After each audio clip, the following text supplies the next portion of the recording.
الحمد للہ رب العالمین والصلاة والسلام علی محمد الامین اعوذ باللہ من الشیطان الرجیم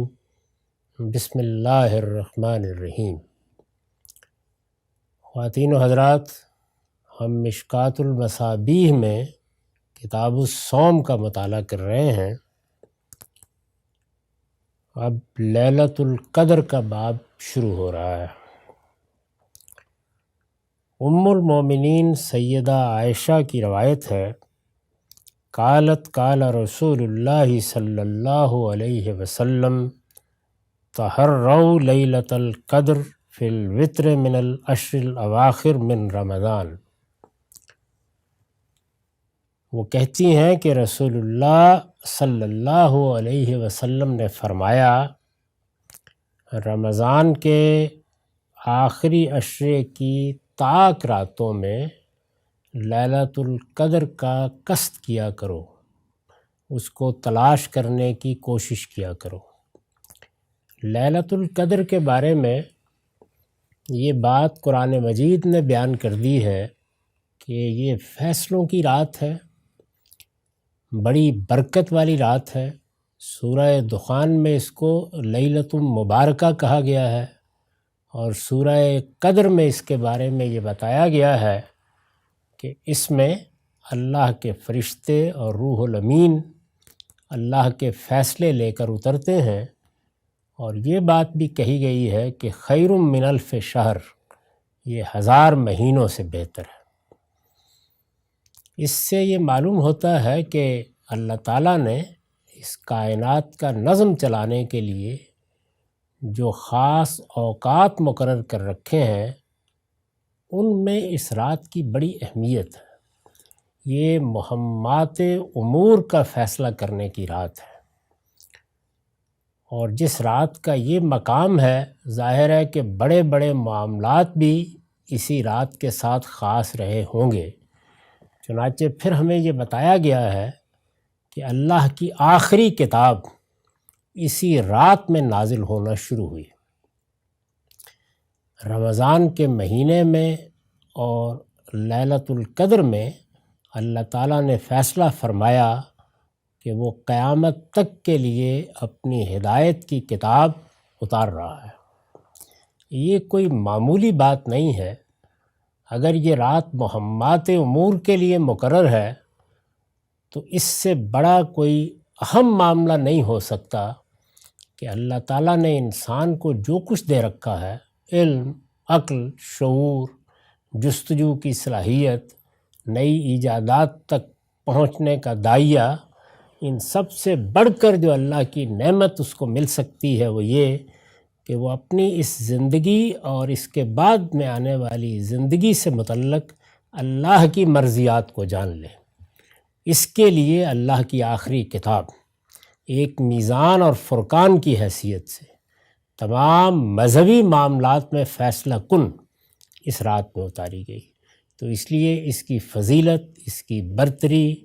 اس کی عظمت میں تو کوئی دو رائے نہیں ہو سکتی۔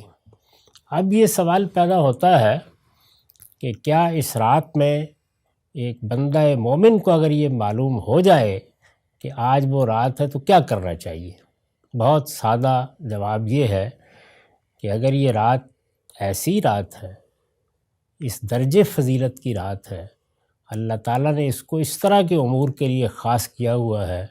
اس کو خود اپنی کتاب میں برکت والی رات لیلۃ مبارکہ کہا ہے، تو ہر مسلمان، ہر بندہ مومن یہ صحیح کرے گا کہ اس رات کا کوئی لمحہ اسے بھی میسر ہو جائے۔ جس وقت اللہ کی رحمتیں نازل ہو رہی ہوں تو وہ بھی اللہ کی بارگاہ میں کھڑا ہو، وہ بھی اس وقت کوئی نیکی کا کام کر رہا ہو، کوئی خیر کا کام کر رہا ہو، اللہ کی کتاب کی تلاوت کر رہا ہو، اللہ کے سامنے سر بسجود ہو۔ یہ ایک فطری جذبہ، فطری داعیہ ہے۔ چنانچہ رسالت مآب صلی اللہ علیہ وسلم کو جب یہ معلوم ہوا، اور یہ بالکل واضح ہے قرآن مجید سے کہ بعد میں معلوم ہوا، یعنی قرآن کا نزول شروع ہو گیا، دعوت برپا ہو گئی، بعد میں سورہ قدر اتری، تو اس میں یہ بتایا گیا کہ یہ رمضان کے مہینے میں اور قدر کی رات میں نازل ہوا تھا۔ دونوں باتیں قرآن مجید نے بعد میں بتائیں۔ ایک واقعہ ہماری زندگی میں ہو جاتا ہے، جب اس کے بارے میں بتایا جائے کہ یہ فلاں وقت ہوا تھا یا فلاں دن ہوا تھا، تو ہم پیچھے پلٹ کر دیکھتے ہیں۔ یہ بتا دیا گیا کہ یہ رمضان میں آئی تھی، یہ بتا دیا گیا کہ یہ رات ایک خاص رات ہے اور قرآن کا نزول اسی میں شروع ہوا تھا۔ رسالت مآب صلی اللہ علیہ وسلم نے پلٹ کر یہ یاد کرنے کی کوشش کی ہے کہ وہ کون سی رات تھی، وہ کون سا دن تھا۔ ایسا ہی ہوتا ہے فطری طور پر، یہ متعین طور پر یاد نہیں آ سکا، تو پھر آپ نے کیا طریقہ اختیار کیا کہ آپ یہ کوشش کرنے لگ گئے۔ آگے کی روایتوں سے معلوم ہوگا کہ پورے رمضان میں اعتکاف کیا جائے، پہلے عشرے میں کیا، دوسرے عشرے میں کیا، پھر آخری عشرے میں کیا۔ یعنی آپ کے اندر شدید طلب تھی اس بات کی، جیسے میں نے عرض کیا کہ ایک بندہ مومن میں ہونی چاہیے کہ وہ گھڑی پھر نصیب ہو، وہ وقت پھر میری زندگی میں آئے، اور جب آئے تو مجھے اپنے رب کے حضور میں سر بسجود پائے۔ یہ بندہ مومن کی طلب ہے۔ اس سے اللہ کے پیغمبر نے ہمارے لیے یہ اسوہ قائم کیا کہ اگر اللہ تعالیٰ کی عنایت کا پتہ چلے اور یہ معلوم ہو کہ فلاں وقت میں یہ صورتحال پیدا ہوگی، تو ایک بندہ مومن کے اندر کیا جذبہ ہونا چاہیے، کیا تڑپ ہونی چاہیے، کیا بیتابی ہونی چاہیے، اور کس طرح اسے باہر نکلنا چاہیے۔ اس کی مثال بالکل ایسے ہی ہے کہ جب لوگ بادشاہوں کی ایک لحاظ سے پرستش ہی کرتے تھے اور یہ معلوم ہو جاتا تھا کہ آج ان کی سواری نکلے گی، تو بعض اوقات وقت نہیں بتایا جاتا تھا، تو لوگ گھنٹوں سڑک کے کنارے راستوں پر کھڑے ہو جاتے تھے آ کر کہ معلوم نہیں کب کوکبہ شاہی گزرے اور وہ کہیں ایک جھلک سے محروم نہ ہو جائے۔ تو ایک بندہ مومن کے لیے اس کائنات کے بادشاہ کے ساتھ، عالم کے پروردگار کے ساتھ ایسا ہی معاملہ، بلکہ یہ کیا معاملہ ہے، اس سے 1000 گنا بڑھ کر معاملہ ہونا چاہیے۔ تو حضور نے ہمیں یہ تعلیم دی اپنے طرز عمل سے کہ اگرچہ متعین وقت معلوم نہیں ہے، متعین رات نہیں یاد رہی، لیکن بہرحال رمضان میں ہی آئی تھی، اور اللہ نے بتا دیا کہ یہ ایک بڑی عظمت کی رات ہے، اس میں اللہ کی عنایتیں ہوتی ہیں، کرم ہوتا ہے، برکتیں نازل ہوتی ہیں،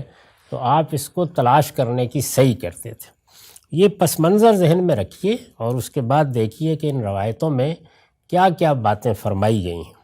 تو پہلی بات جو ہمارے سامنے آئی وہ یہ تھی کہ رسول اللہ صلی اللہ علیہ وسلم نے بالآخر لوگوں کو یہ کہا کہ آخری عشرے میں اور آخری عشرے کی بھی طاق راتوں میں یہ زیادہ امکان ہے کہ یہ رات آتی ہے یا آئی تھی، تو اس وجہ سے انہی میں تلاش کرنے کی صحیح کرو۔